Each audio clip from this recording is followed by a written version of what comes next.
33,645 dots of paint on this canvas. Hi, my name is Christian, and you really don't think I counted those, do you?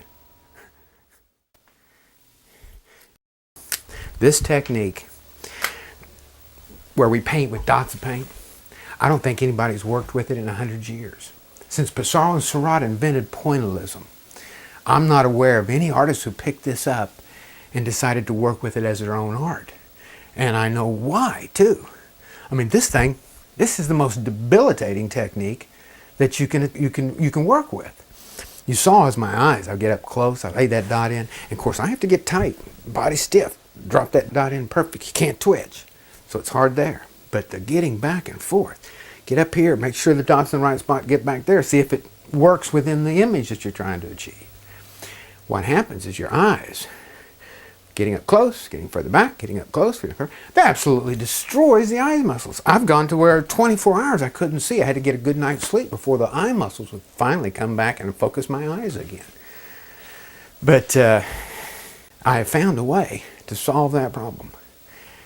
And I've done it with the help of a few friends. What you see here is a very modern form of pointillism, as invented by Pissarro and Seurat, but we had to make some changes in it. We had to take color decisions, how we paint a painting, and try to put it in the English language in a way that we could translate it into a language that could work with some tools. We took a painting technique, and then we physically spent, I don't know, I had to write a whole book, I think it's a couple inches thick, on how these decisions of creating this painting, every decision I think of, mixing, I mean everything the mind does, try to put it into a form of English language so that it could be translated into binary code. Now binary code is a language that hasn't existed back when Pissarro and Seurat does. And binary is the language of numbers. And actually, even in old classical trainings, we're taught to break our pigments down into numerical sequences. And it's for control, to learn. It's a process. It's kind of like for the musician, he plays scales on his piano. He just does his scales, works his fingerwork, knows all those keys. And we looked at painting decisions very similar. And we tried to break everything down into mathematics, geometry, and algorithmic processes. Now, an algorithmic process, let's think music for a second. And you hear, doom, doom, doom, doom, doom. Doom, doom, doom, doom, doom, doom, doom, doom, doom, doom. Well, that's an algorithm that you're hearing there. Algorithmic processes. Now, in this technique that we call matricism, since it's born from pointillism, but it's twisted into the mathematics, what this allowed us to do, or it allowed one of the most brilliant men in the country to do, my partner, Dr. John Randall, who is a world-class robotics scientist. It allowed John, once I had taken the technique and broke it into algorithmic processes, it allowed him to match it with a binary code, to translate it into binary. This is the real innovation that you're going to see here. I mean, it's the innovation that made all this possible, is being able to translate from one language to another, the language of man to the language of binary, the language of technology. So what you're going to see is just the start of an evolution in a brand new set of tools for the fine artist. Tools that has made this technique possible. Now, I've been asked for years as we've worked on this in development to explain it, and it's very, very difficult. So we're finally sitting down and try to put this on film. It was very difficult to explain without your visual aids, for you to see how I work with it, to see how I move from one phase to the next to the next. And so I felt the best way to do that is for you and I to build a painting together. Now, to do that, we're going to start from the very beginning. Now, we're going to go out to one of the most beautiful locations in all the state of Texas, Caddo Lake. Now, Caddo Lake is one of the few natural lakes in all the South. And I mean, it looks like going back to 10,000 BC. the cypress trees, the moss, the lilies. Now, we're getting into winter. There's going to be some beautiful brown shades out there this time of the year, but it should make absolutely stunning painting. So we're going to go out. You're going to watch as I capture the scene that I want to work with. We're going to bring it back to the studio, and we're going to go through the entire process until we finish this painting. And you're going to see some toys that, oh, they're so cool, they just give me goosebumps when I use them.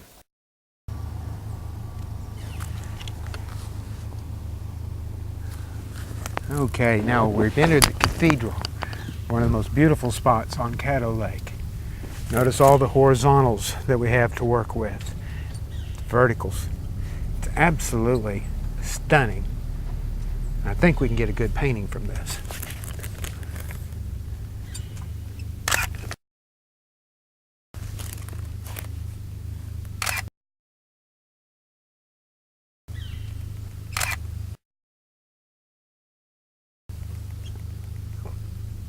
One, two, three, four.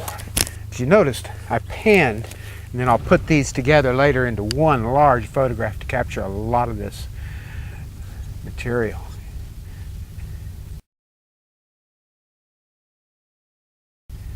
And as we slowly move down, we'll take more shots. It's one thing about modern technology. We can come out here and bring back a lot of material for a painting.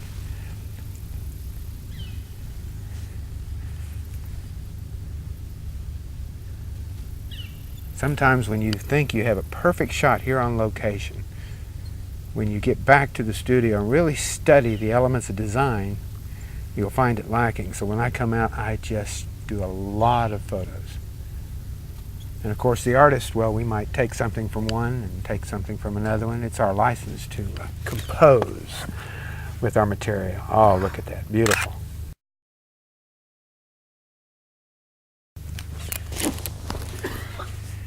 Now, of course, we wouldn't want to paint that map sign in here. People come out here and get lost.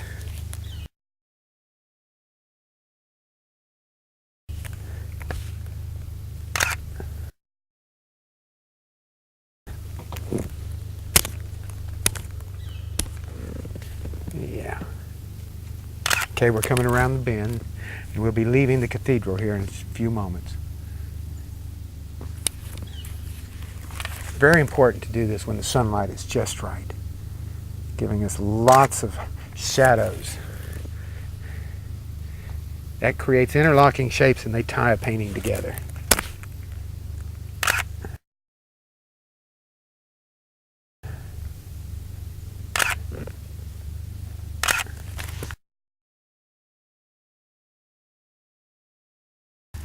Gorgeous.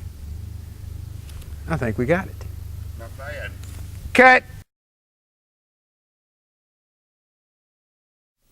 Okay, I told you it wouldn't take too long. We shot about 200 photographs out at Caddo Lake, and we brought back a good picture from the cathedral for us to work on, to build this first painting. But now to go into this piece, before I start processing it, before I start laying out my design, how I want my light flows, all this type of thing, I want to take you back to some basics so that you have a foundation to understand. I want to show you some color wheels and show you how color is thought of, how we think about it, how it's laid out, how we understand it. And then I want to take you into some past matrix paintings, show you how they were laid out, how they were built. I had to go back through my old archives to find a lot of these because we didn't have the video gear, we didn't have the computer equipment at that time. But you'll see some stills, you'll see how these things were basically laid out. And I think it'll give you enough understanding that as we complete our design for this painting, you'll know what I'm doing, you'll know where we're going, and it'll give you a better understanding of how a picture is put together under the theories of matricism. So let's take a look here at the color wheels. Now here you have the basic color wheel. This is the one we're taught as far back as grade school and is the core foundation of color theory. Now here you see the color wheel that I learned as a painter. This was designed by Frank O'Reilly of the Art Student League of New York, and you can see each color, and it is in 9 values. Now here's a series of specialty color wheels. They're designed for people's specific uses, the way they want to approach or think of color. And of course, this last one is the most interesting. It's a 3D color wheel. Now the whole purpose of showing you these is to think of these like an instrument. Okay, now we've seen the color wheels. You see how they're laid out geometrically, how everything is worked out numerically. And once you've done that, once you have that organized in your head, you can start playing your color notes like a piece of music. Now you can work up your color notes to extremely highly advanced levels, like an instrument having 124 keys versus one that has 8 or 9. It depends on what you're doing, your knowledge of color, and how you want to use it. Now, let me show you some samples of some past matrix paintings where we've used color to amplify our statement, where we've used color to simply beautify our design, and where we've used color to control, or shall we say, have an effect on the emotions of the viewer as they look at a given design and help read or understand that design a little bit more. Okay, let's look. I've chosen this piece to start out because it is a simple sphere, something every art student has to paint. And you'll notice that it is posterized with graphic language, as they say, posterized into 9 values. Now next you'll see the dots are going on here, but the underpainting is still here to guide the value as they're laid in. Now here's the finished piece. Notice each line has its own color, but we've given those lines some of the properties of liquid, so when they hit that sphere, they follow the contour. As soon as they can, drop off, hit the floor, and move out. Every dot there that is in each one of those lines matches that underpainting, but the color of each dot is either red, yellow, blue, because it is a beam of light. 2 different pieces of subject matter fused within the elements of a color decision. Now here you see the painting that I was actually aiming for, taking the elements as we explored them with the sphere and bringing them into the human form. Lights coming down, they hit the form, they follow the contour, they move on. Now what was really difficult here is that you've got to analyze the back side of the form. You don't have to do that in traditional painting, but here you've got to think of the form on the back side as the lines that you can see through follow the form. This painting has to do with the idea that we exist where there is light. We exist because of the light. Where there is no light, we could not exist. And this painting is titled, I Am. Now this is one of my favorite paintings. It's titled 5 Megans, after my daughter Megan. And it has to do with our relationship with a higher power. You'll notice how the little girls are celebrating, reaching up, wanting to touch this light. Now here's the first matrix layer going on. And I'm setting up several patterns, circular patterns, a spiral pattern. This spiral is executed in an aqua green tone. The value of every one of those dots as they're put into their rows and spiraling out, they're matching the value of the underpainting. Now here we have the final painting. There is 14 matrix layers in this piece. Some of them match the underpainting. You can still see the spiral pattern coming through. There are multiple circular patterns radiating out across the entire canvas from the light. And then there's some matrix layers here that do not match the underpainting. They have a different algorithm, and they're designed to enhance the idea of the energy of the light, the sparkle of the light radiating all over the canvas. Next, I want to show you a painting of a friend of mine, fellow artist Chuck Gray. Now Chuck works in large flat planes of color, and nothing can excite a large passage of tone as mixing complementary colors. What Chuck has done through the use of matricism is applied multiple tones within these large flat planes that gives them interest, gives them excitement, they vibrate, so it really helps bring this style of painting alive. Okay, now I'm going to show you the action on the screen. You're going to see the screen and exactly how I lay in a dot, how I choose the location on a canvas where a dot will be. Let's watch. All right, here we have a line.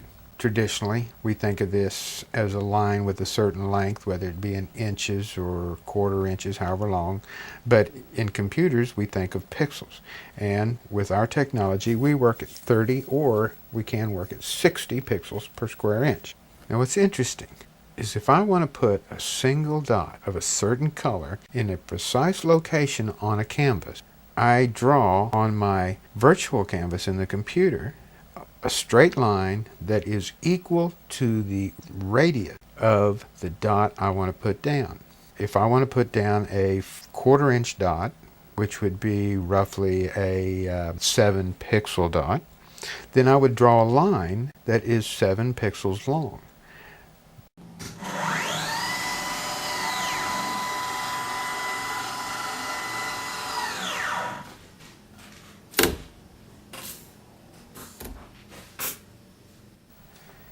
Now, if you think back to the sphere or the spiraling pattern of 5 megons, then you see the use of line in matricism. Now, here's how we program a line.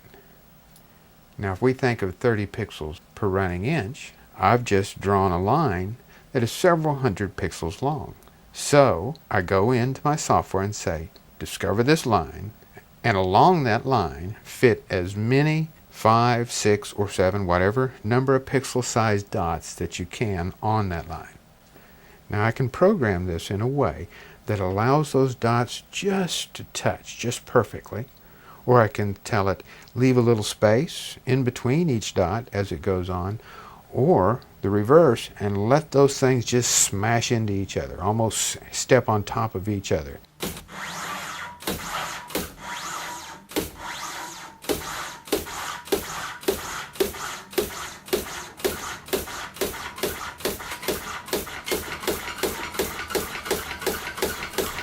Okay, now we've seen color, how it can be organized, how it's been organized by different artists for different purposes.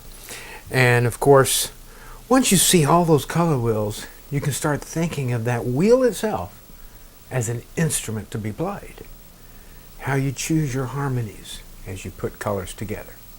So, let's go back to our painting and finish processing the image for execution. Here I have zoomed into a small section of our painting, and you'll notice these red lines. Now those red lines aren't drawn on the image. Imagine a plastic layer that is setting on top of your image, and you're drawing on that. That way you can remove whatever you draw, and it's not on your actual underpiece. So these red lines I have drawn on top of my image. Those are the lines that the software reads that says dots will go along this line. I can program those dots so that they line up perfectly straight on that red line, or I can program some imperfections, let them not line up perfectly. Much more humanistic this way. Okay, now I've drawn line files. You see how lines work. Now we take those and we save them. And this is how we kind of put the package together, shall we say. Create an empty folder. I've done a line file, separated it from my design, and I planted it in this folder. Now next I'm going to do some blocking layers. These are the areas where I want different tonalities. More lavenders, cools in the shadows. More hots, yellows in the bright sunlight areas. So let's continue. All right, here you see the folder that I've created and where I store all my images. the images that actually create the programming. In the upper left, we have our original image, posterized 10 values. In the center top, it represents my black canvas. Upper right, there you see our line file. That's the file that has all the lines that are representing the rays of the sun as they swoop into our landscape. Now let's move to the second row. The first blocking layer on the left, what you can see is that the black blocks out the sky, or the bright areas coming through the trees. We've done that because we want more blues in that cool color matrix in that area of the painting. Go to the very center. This blocking layer represents the darkest shadows in the base of the tree trunks. The next blocking layer that's on the right center, that represents more of the shadowed side of the whole tree trunks, some of the shrubbery and the other stuff in our scene. Then move to the lower left, and you see everything is blocked out except where the sky holes were. That's because in all that area there's some foliage, and so we're going to have a more dominant green tone utilized there, getting more yellow as it gets up to the brighter ends. Now, once I have all my files ready to go, ready to be processed, I put my little program into this folder that we created, run it, and it will start analyzing all these images and developing all the XY coordinates I need to execute this painting. Now, as we know, a computer can crunch numbers beyond any human being capability. So this thing flies through all this data. Then it will create for me a simulation of what this painting should somewhat look like. Now, it's done in a computer language, it's done in computer color code, so it's really nothing like the finished product. But at least you can tell all the different colors you've selected and if they're in the right place. There we go. Okay. We have our computer simulation. And it tells me my dots are packed properly. Everything here that I need to know, I'm pleased with. So we've done all our computer work. The next is to prepare the canvas. Now, as I've said, I use a black canvas. I like how it disappears underneath, and because you always have a little diamond spacing between your dots quite often, and if it's white it explodes, but black it disappears and it leaves a lot of focus on the dot. Really holds your eye, giving you the sense of the power of that dot and what you're trying to say with it. So let us now adjourn for the day. I'm going to start tomorrow. I'll put on my grubbies.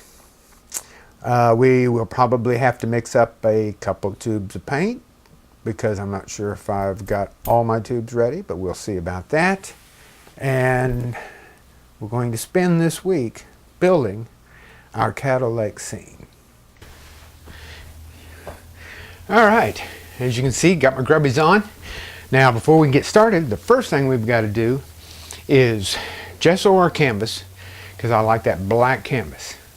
So we'll get that gessoed and then we'll get started.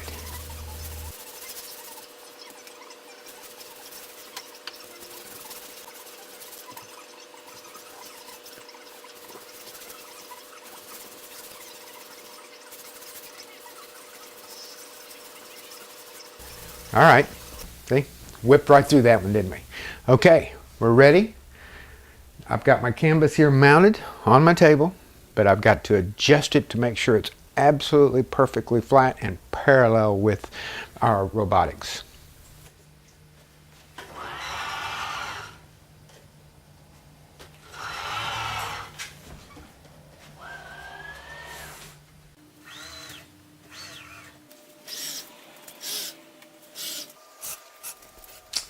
Now that we're ready, the table's ready, the canvas is ready, I do need to mix up some purples. So I think that's going to be today's #1 priority, is to get the purple set so I have all our colors that we're going to need. This is the messy part. We got 10 values in this painting for every color, so I'm slowly working up from my darkest lavender. Here you see me about in the middle, a value of 4. Well, we spent the whole day mixing up just lavenders. You saw what I was doing, just one value of my lavenders. Here I have my full set, and possibly you can see some of the other colors we have ready to go. Let me give you a quick tour of the table. Now here you see my full table, my lavenders that I just spent the day creating. It's going from my darks to my lights. And of course you see some reds, I got yellows up at the ends, I got some blues over here, my blue-greens. One of the important pieces is called the EFD system. It's a system that controls the precise amount of air that comes into a painting. I'm actually setting air here at 0.02. That's how accurate that this thing will set up a blast. It's shooting at 60 pounds. This over here, this EFD, controls the shaping of the dot. To start, I've zoomed in here. I'm going to give you a close perspective on the setup table. What I have to do is get my pressure just right. I got to get my blasting tube right here so that it hits that dot just right. So we're ready to test 4 dots and see what it does. We drop down, make sure our height is just right. It looks good. Come up, test 3 dots. Ooh, not bad. Let's test 3 more.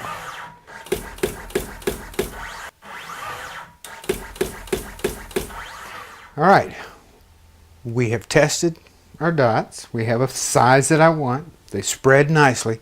So it's finally time for us to go put dots on this canvas. Naturally, you see my dark brown here in the tube. That's because we're going to use my yellow set first. I've got all my yellow dots, all the XY coordinates for each one and where it goes. And I've loaded up my first set of yellows, which is the darkest value that goes on first. And we are ready to go. Let's see. Dots are perfect. Time for forward.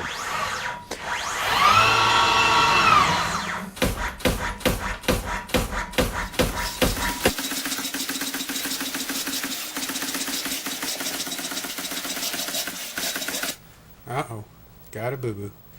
Gotta clean it off there.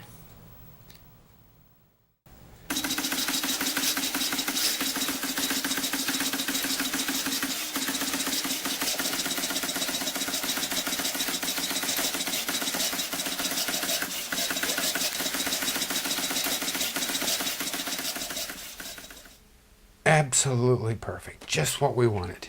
Do you remember that line file? The one that's the red lines all moving in the direction of the sunlight? That's what gave us all the XY locations of these individual dots.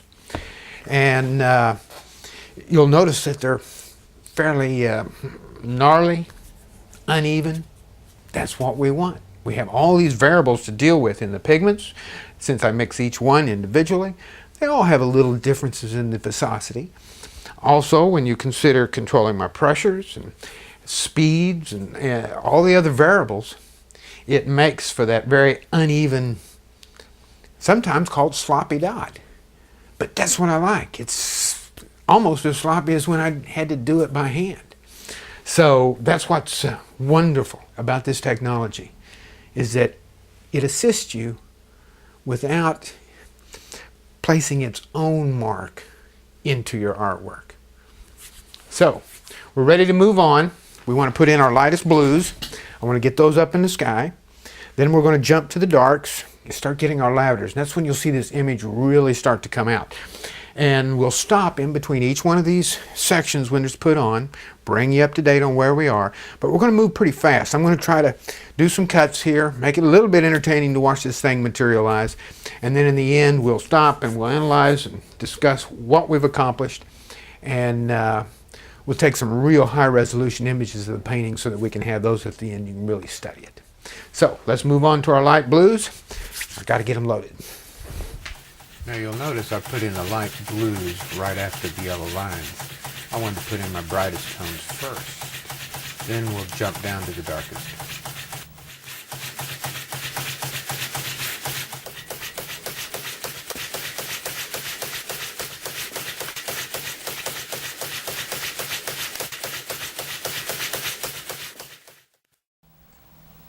Now we're into our purples. Now, though this was done in 10 values, since I can make decisions at any time in the process, I've moved to a 7-value system here. I eliminated the very darkest darks because I wanted a more high-key, impressionistic color formula for this.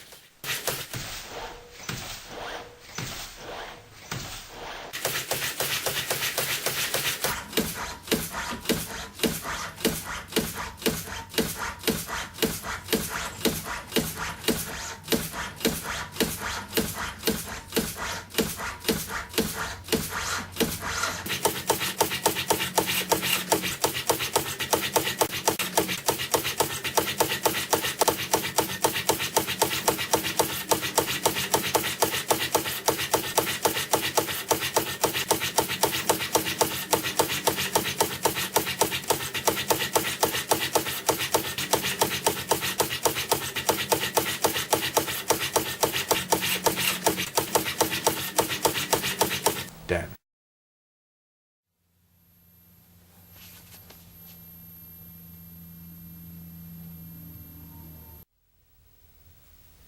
Well, what do you think? Do we have a work of art? Is this a painting that holds all the hallmarks, all the integrity of a hand-done work of art? An oil painting on canvas? Of course it does. I still mix my paint. I still make every decision I would have made if I'd have done this by hand. I was just able to do it with some assistance.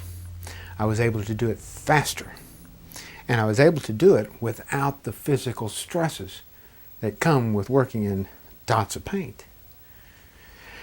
To explain it a little better, when I was in college, I had an old watercolor instructor.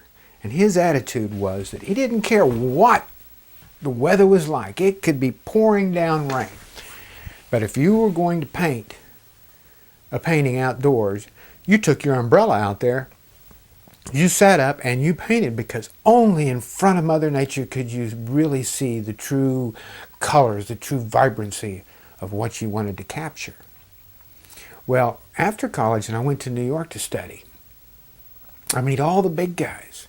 And all these guys are all using a camera. And of course, you know, to me a camera was a tool to cheat with. But one of the old timers came up to me and he said, "Kid, you got to get over this. If you want to be a portrait painter, people aren't going to pose for you for 20, 40, 60 hours. They want you to get in and get out, but they still expect you to deliver a Rembrandt quality painting to them." So, you know, hey, you can't fight them, join them. I get home, I buy a camera, and of course my old college instructor wouldn't talk to me for years after that. I had done gone over to the dark side. Well, you know, they're right. The camera's not going to help you paint. It's not going to help you do a better painting at all. It just, it can't. But it does bring you information in the studio to work from, to help you get to the finished point. You still, even in my work, I have to make many of my color decisions. The final perfection has to be done from the real client. Now, in this art form, since we're not painting realism, we're working in impressionistic approaches and post-impressionistic approaches to art, then we have a lot more freedom. Now, in this art form, what you've seen is technology assisting me in its execution. That same old instructor once told me, we were out painting in a field, and he said, "Look, hey, if that stick makes a better brush, pick up the damn stick and use it." Well, I've invented a new type of stick, a whole new way of controlling that stick. So it is a tool, but it hasn't taken away any of the things that I have to do. There is no original somewhere hidden that this is a duplicate of. All the technology did not decide how much red ink and blue ink to mix to match whatever they're supposed to be matching like a printing process does. It is totally unique. It is totally a tool to apply the paint on the canvas where I want it and to take the stress out of my hands and eyes. And it has done that wonderfully. And it is beyond that. It has gone far, far beyond that. You know, when I was working with these by hands, I reached a point to where the complexity of the design was getting so intense that I was having difficulty remembering them all as I would slowly work my way across the canvas putting these minute dots down. I realized I'd reached a point of saturation. I couldn't go any further. But now, gosh, I can sit in there and make all these decisions. But then I can take them and plant them over here on a piece of silicone.